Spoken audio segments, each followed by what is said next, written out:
அசீஸ் தயாரிப்பில் doctor K Veerababu இயக்கத்தில் மூட கருத்தான் படத்தினுடைய ட்ரெய்லர் லான்ச் பிரஸ் மீட் சமீபத்துல நடந்திருக்கு. இதுல டாக்டர் கே வீரபாபு, மகானா மற்றும் பலர் நடித்துள்ளனர்.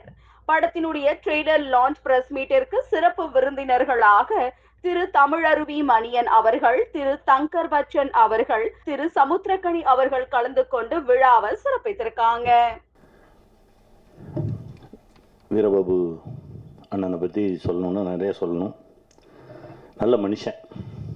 அதான் திடீர்னு ஒரு நாள் சுப்பிரமணிய சிவா எனக்கு ஃபோன் பண்ணார். அண்ணா இந்த மாதிரி வீரபாபு சார் வந்து ஒரு படம் பண்ண போகிறாரு. அண்ணா படம் மட்டும் பண்ண வேணான்னு சொல்லுங்கண்ணே, அவருக்கு நிறைய வேலை இருக்குது. இந்த பக்கம் வந்தாருன்னா அந்த பக்கம் கான்சன்ட்ரேட் பண்ண முடியாது. படம் பண்ண வேணான்னு சொல்லுங்கள், முடிஞ்சால் கொடுங்க, நான் பேசுகிறேன் அப்படின்னா. இல்லைண்ணே பண்ணி முடிச்சிட்டாரு அப்படின்னா. இப்போ ஒரே ஒரு நாள் நீங்கள் வந்து பண்ணால் நல்லாயிருக்கும் அப்படின்றத கேட்குறாரு அப்படின்னு. சரி பண்ணி முடிச்சிட்டாருன்னா ஒன்றும் பண்ண முடியாதா, வாங்க போகலாம். என்னென்னா இந்த மாதிரி சின்ன படங்கள் எடுத்து ரிலீஸ் பண்ணுறதுக்கு ரொம்ப கஷ்டப்பட வேண்டியதாக இருக்குது. எத்தனை படங்கள், அந்த கஷ்டத்துக்குள்ளே இவரும் வந்து விழுந்துடக்கூடாது அப்படின்னு தான் போராடணும். ஆனால் எடுத்து முடிச்சிட்டார். படம் பார்த்தோம், அற்புதமாக பண்ணியிருக்காரு. என்கிட்ட அந்த ஷூட் டைமில் இந்த படத்தோட கதையை சொன்னார். எனக்கு ரொம்ப ரொம்ப நெகிழ்ந்துட்டேன். அதாவது தாயும் தகப்பனும் வேலைக்கு போகிறாங்க, ஒரு குழந்தைய வீட்டில் விட்டுட்டு போகிறாங்க. அந்த குழந்தைய பார்த்துக்கிறதுக்கு ஒரு அம்மா. இவங்க எத்தனை மணிக்கு வருவாங்க அப்படின்றது அந்த அம்மாவுக்கு தெரியும். அந்த நேரத்து வரைக்கும் அந்த குழந்தைய பிச்சை எடுக்கிறதுக்கு அனுப்புது. ஒரு நாள் அந்த குழந்தையின் தகப்பனே காரில் போயிட்டு இருக்கும்போது ரோட்டில் ஒரு சிக்னலில் பார்க்குறான். என்னடா நம்ம குழந்தை மாதிரி இருக்கேன்னு சொல்லி பார்க்குறான். அவனுக்கான அதிர்ச்சி. ஏன்னா நம்ம எல்லாருமே கால ஓட்டத்தில் வேலை வேலை வேலை வேலை ஏதாவது செய்வோம், அதை சம்பாதிப்போம்னு ஓடிக்கிட்டே இருக்கோம். ஆனால் வீட்டுக்குள்ளே வேற ஒன்று நடந்துக்கிட்டே இருக்குண்ணே.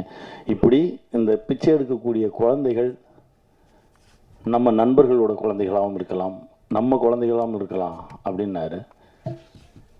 அண்ணன் சுரேஷ் அண்ணன் சொன்ன மாதிரி மிரண்டேன் நான்.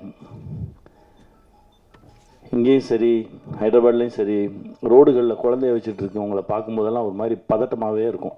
அந்த விஷயம் சொன்னதுக்கு பிறகு யாரோட குழந்தை, இந்த குழந்தையின் பெற்றோர்கள் எங்கே இருக்காங்க, அவங்க என்ன பண்ணிகிட்டு இருக்காங்க, அவங்களுக்கு இது தெரியுமா, இப்படி பல கேள்விகள் எனக்குள்ள. ஒரு நல்ல விஷயத்தை இந்த சமூகத்துக்கு சொல்லணும்னு ஆசைப்பட்டு அவரே நடித்து அவரே இயக்கி அந்த முதல் படம் எடுக்க வரும்போது பல திருகல் வேலைகள்லாம் நடக்கும்ல.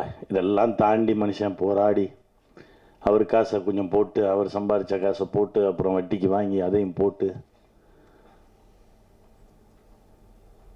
இப்போ வந்து ஒரு இசை வெளியீடு அப்படின்ற ஒரு இடத்துல வந்து நிற்கிது. அண்ணன் கவலைப்படாதீங்க, நீங்கள் பட்ட கஷ்டத்துக்கு எல்லாம் நல்லதே நடக்கும், இறைவன் உங்கள் கூட இருப்பார். வாழ்த்துக்கள். ஏன் சொல்கிறேன் அப்படின்னா, எனக்கு இந்த ஒரு தெலுங்கு படத்தில் வந்து சுரங்கத்து மண்ணை அடிச்சிட்டாங்க. சுரங்கத்து மண்ணை அடிச்சிட்டு அப்புறம் ஏன்னா ஷர்ட் இல்லாமல் நிற்கணும். அடித்ததுக்கப்புறம் எனக்கு என்னென்னா அந்த மண்ணுக்கான ரியாக்ஷன் வந்து எந்த மருத்துவராலையுமே அதை கண்டுபிடிக்க முடியல. அந்த மண் என் மேலே அடித்ததுலேருந்து எனக்கு வந்து பயங்கர ஸ்கின் அலர்ஜி. எந்த மருத்துவராலையும் நானும் எத்தனையோ மருத்துவர்களை சந்திக்கிறேன். அதுக்கப்புறம் என் நண்பன் மூர்த்தி சொன்னான், வா நம்மால் இருக்கார்ல, வா போவோம் அப்படின்னு சொல்லி கூப்பிட்டு போனான். அங்கே போய் என்னன்னா ஒன்றுமே இல்லைண்ணே, இதுதானே, இது ஒன்றுமே இல்லைண்ணே, ஏதாவது சொல்லுவாங்க பயமுறுத்துவாங்க, அது ஒன்றுமே கிடையாதுண்ணே, நீங்கள் போங்க, இதை செய்வோம் அதை செய்வோம் அதை செய்வோம் சரியாயிடும் அப்படின்னா. சரியாயிடுச்சு. அவ்வளோ பெரிய வித்தக்காரர். இந்த கோவிட் டைமில் அவர் செஞ்ச சேவைக்கு வந்து அண்ணன் சொன்ன மாதிரி கடவுளே இறங்கி வந்து செஞ்ச மாதிரி தான் இருந்தது. அவ்வளோ செஞ்சுருக்காரு இந்த சமூகத்திற்கு. இந்த சமூகத்துக்கு இன்னும் நிறைய நல்ல விஷயங்கள் செய்யணும்னு நினைக்கிறாரு. அவர் செஞ்சதுக்கு இந்த சமூகம் அவருக்கு திருப்பி கொடுக்கணும். அதுதான் ரொம்ப நியாயமும் கூட. கண்டிப்பாக நல்லதே நடக்கும். நான் இறைவன்ட்ட வேண்டிக்கிறேன். நன்றி, வணக்கம்.